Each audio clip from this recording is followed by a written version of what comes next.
Hi there! Welcome back to Becoming Dr. Baker. I'm officially a second year student and this is wild. It's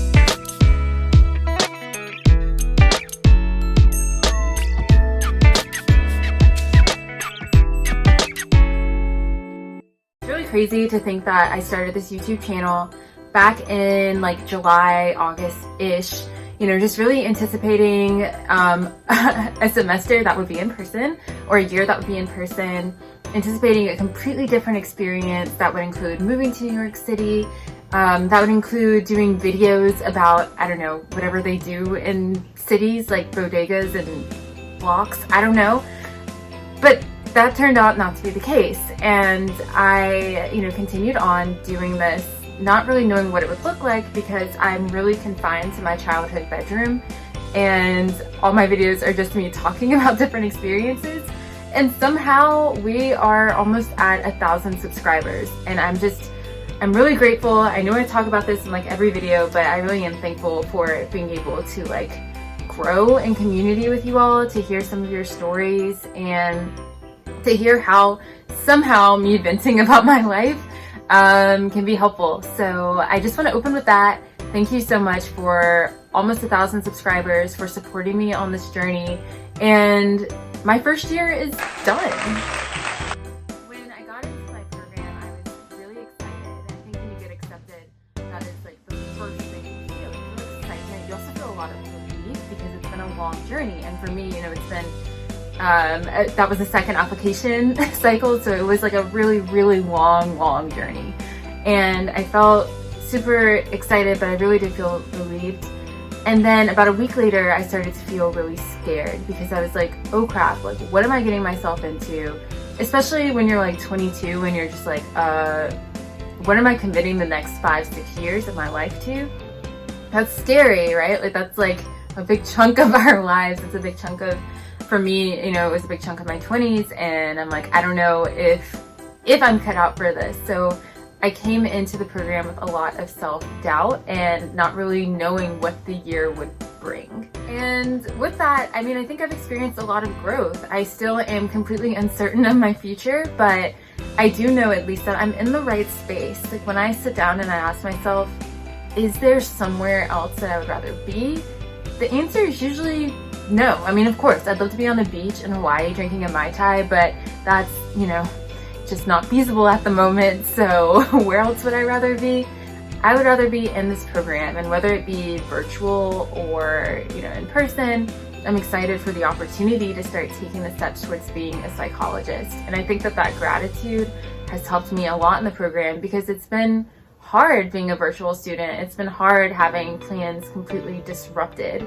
I know it was hard like applying during COVID, but I think being in the program during COVID was just like, whoa, I did not expect this. And it was very easy to feel disconnected. Morale was very low because nothing looked like what I thought it would look like. And when you spend, years trying to get to this point and it just shifting on you, it's very easy to lose that inspiration that kind of got you there in the first place. I think a huge area of growth for me was I stopped being so scared, and I'm still very scared, so don't think that I'm not, but I stopped letting the fear hold me back and limit the opportunities that I was willing to go after. The first one really being, spearheading movements, spearheading my career in media, I think was something that I had for so long, said that I wasn't capable of doing this, or like, why me? Why would someone listen to me talk in my pink chair about my life? Like, why would someone listen to my tips about applications or about combating anti-Black racism? Why me? And I always questioned and doubted myself. But this year I was like, I'm just gonna go for it because why not me? That's super cliche, but it's what I did. And even though I still do get really scared, like when I post a video, I get scared that like no one's gonna like it. When I get a thumbs down, like I really am hurt. There's a lot of cyberbullies. There's a lot of people who have made their doubts about me very public that make me, it doesn't feel good, and it makes me really scared to put things out there again. But the amount of support that I've received and seeing myself be able to grow in confidence has been definitely a journey of this year, and one that I don't think would have happened if it weren't for COVID and how things worked out. The next thing I learned is just faith and trust. My faith is very important to me. I am a Christian. I would consider myself pretty spiritual and like very in tune with like God and, you know, his system of the universe. Like I do consider myself to be kind of aligned and like co-creating my life and co-creating opportunities with God. And I think that this semester or like this year has really just, it's made me have to lean into that faith more. Not knowing what things are gonna look like, and even like when you have a good idea of how things are gonna look, it never goes as planned is something that I've learned. And releasing that control that I've had over my life and over plans for my life has been something that I am continuously having to work on. Like it'll be good one day and then the next day, you know, I freak out, and like having to just like keep myself grounded has been a really big learning part or learning thing of this year. With faith and trust, I think that one of the biggest parts of that is trusting that my life is going to be okay and that I'm going to be successful in however I define that. I think, you know, for me, like comparison is really big. I talk a lot about imposter syndrome, and coming into a program without a master's degree, without experience clinically, it made me feel like I was inferior a lot of the times. It still does, unfortunately. And just seeing like how well-rounded and the experiences of my colleagues and my peers, I'm just like, wow, like why am I here? Why am I, you know, chosen to do this work? And so trusting that God does have a plan for me, trusting that, you know, I have multiple purposes and this is one of mine, is to pursue this path. That has been something that I'm continuously working on, and this year has taught me that there's room for me here. There's a space for me here in mental health, in media, in public health, and however I choose to intersect the three.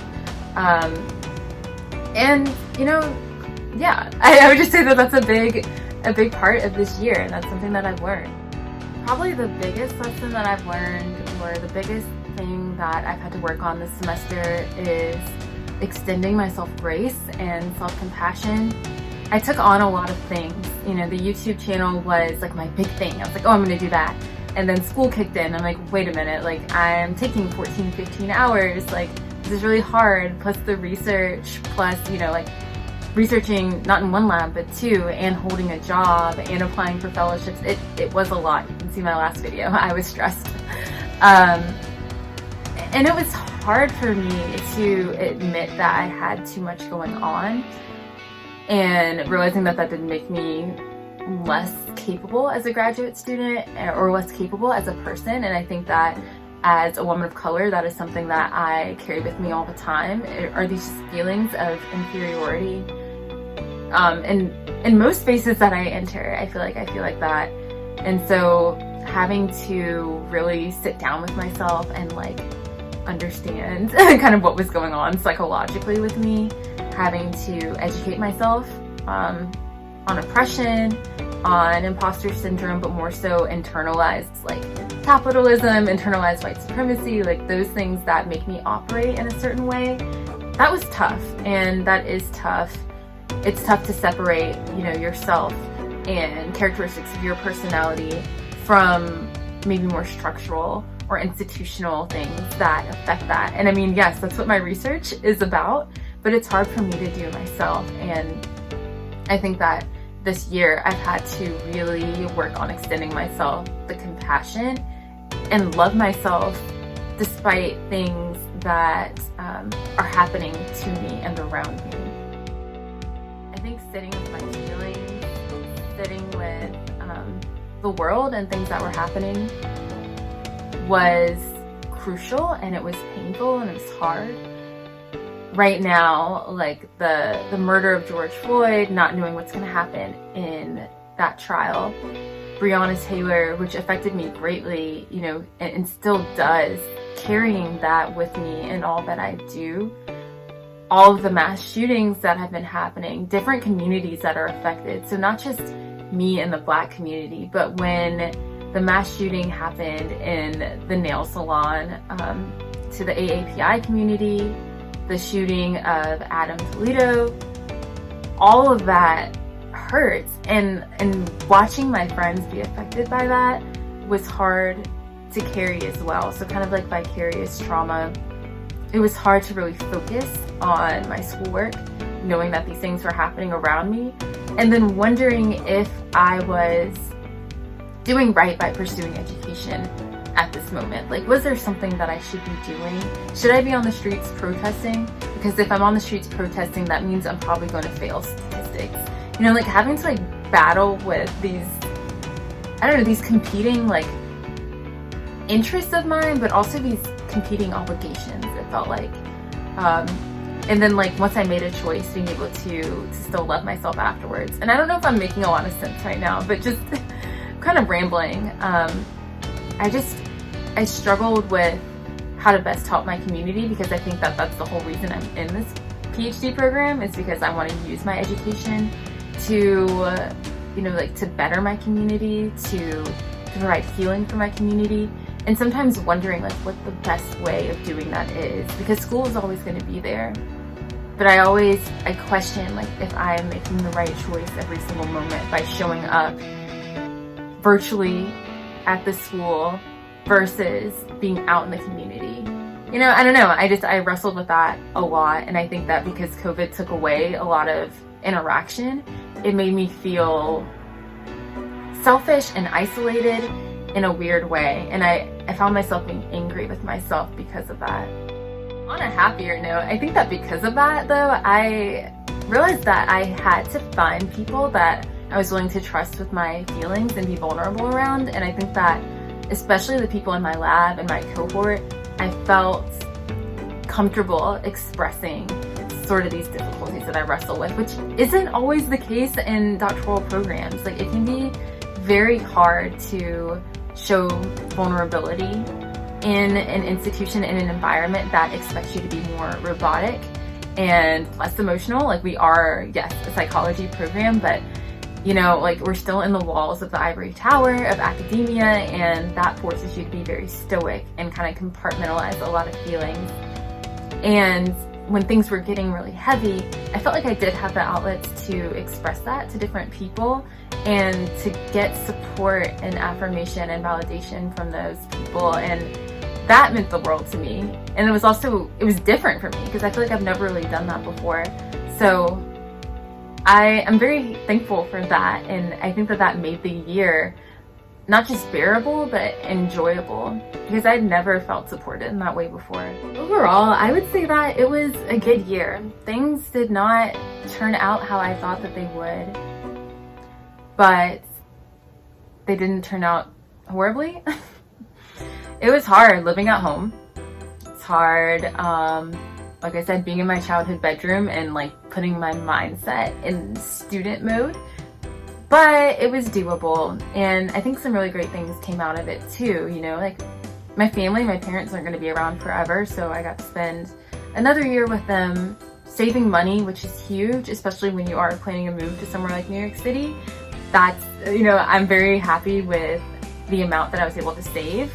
I'm also happy with my personal growth. I think my ability to be independent, but to also reach out when things are tough.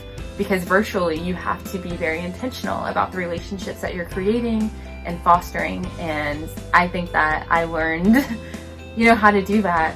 I learned how to go after things that I want. I learned how to be proud of myself, you know, to celebrate myself, because I, again, had never done that before either. And to do it without feeling bad. So yeah, good things came out of it. I was able to be on, I don't know, I think like 6 or 7 different podcasts this year. Able to start the channel, of course. Able to just do things that I never thought someone like me would be like capable of doing, and things I never thought would be possible. And I'm definitely looking forward to the next year. What the heck is gonna happen next year? Well, I don't know. There's gonna be a lot of videos in second year, you know. Hopefully that will include a move to New York City and all that comes with that. Also starting clinical work, so that'll be new for me. looking at some different summer opportunities, so I'll keep you updated on that. Relaxing, maybe a little bit. And, you know, just looking forward to a renewed start. Excited for warm weather, excited to be out in the community again now that things are opening up and vaccines are being made available. And yeah, I'm looking forward to it. I'm really excited, and again, very thankful that you all have followed me on this journey and listened to this video in its entirety. If you have, please subscribe if you have not. And I'm really thankful for you. I'm thankful for this year, and I'm thankful for the way that things worked out. I feel very blessed. So thank you all, and I will see you next week.